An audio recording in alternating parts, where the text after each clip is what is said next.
Welcome to Swords and Hammers, where truth comes clothed in tales, and the soul remembers what the mind forgets. The world is loud, but for these few minutes it can wait. Settle in and listen well. The Reckoning of Alvin Vane, a tale of the occupied mind. The road home is just a long way to die. Alvin Vane learned this across 17 years of walking.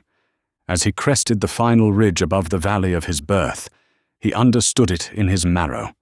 His boots were held together by dried mud and spite. His coat hung loose on a frame that once carried a soldier's muscle, but now carried only the wind. He stood on that ridge as the sun descended, painting the fields in the heavy amber of autumn. But Alvin didn't see the beauty. He looked inward, into the country of his own head. That country had become a slaughterhouse. The war had ended 11 years ago, but inside Alvin's skull, the cannons had never stopped ranging. He could still see the face of the boy at Keldra Ford. The boy was no older than 18, with eyes pale as frightened water.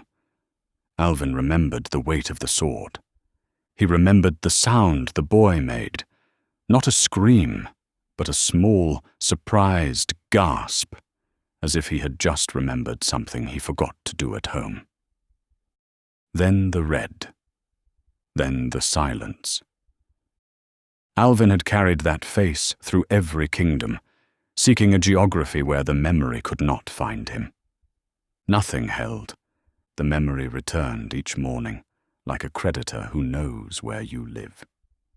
His mind had become a courtroom where he sat in the dock, the prosecutor, and the judge all at once. The verdict was always the same. Guilty. Alvin descended the ridge as the last light failed. By the time he reached the valley floor, the road was nothing but ruts and rain. A lantern swung above a Crossroads Inn. He pushed through the door.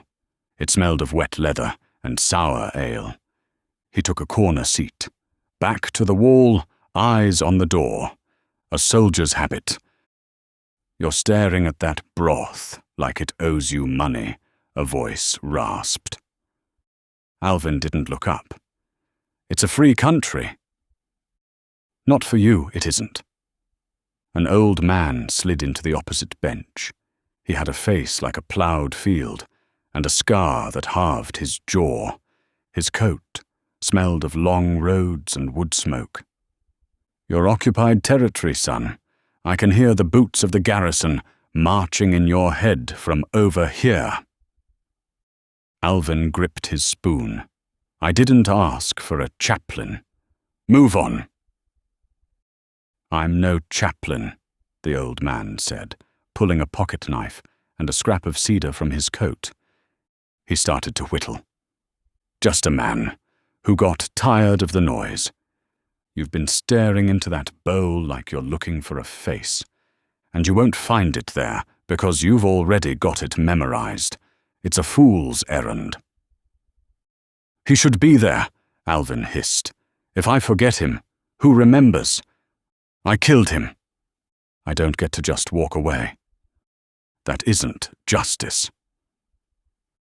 No, the stranger said, his eyes hard as flint.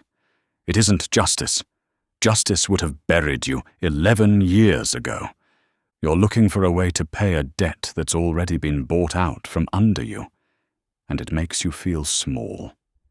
It hurts your ego to know you can't satisfy the bill. The old man tossed the wood he'd been carving onto the table. It was 2 sticks, one notched into the other, tied with a bit of twine. What is that? Alvin asked.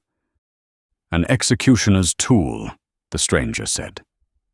And a deed. It says, the courtroom is closed. You can sit in that chair until you turn to dust, arguing with a ghost. But the judge left the building a long time ago. He carried your justice out on a piece of timber, just like that one. The old man stood up.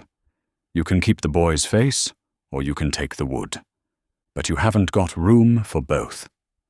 One of them has to go. The stranger walked out into the rain. Alvin sat alone. He reached out and touched the twine.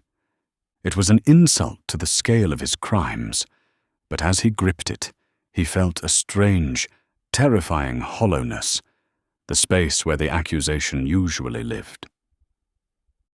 He didn't feel saved. He just felt exhausted. After a long time, he stood.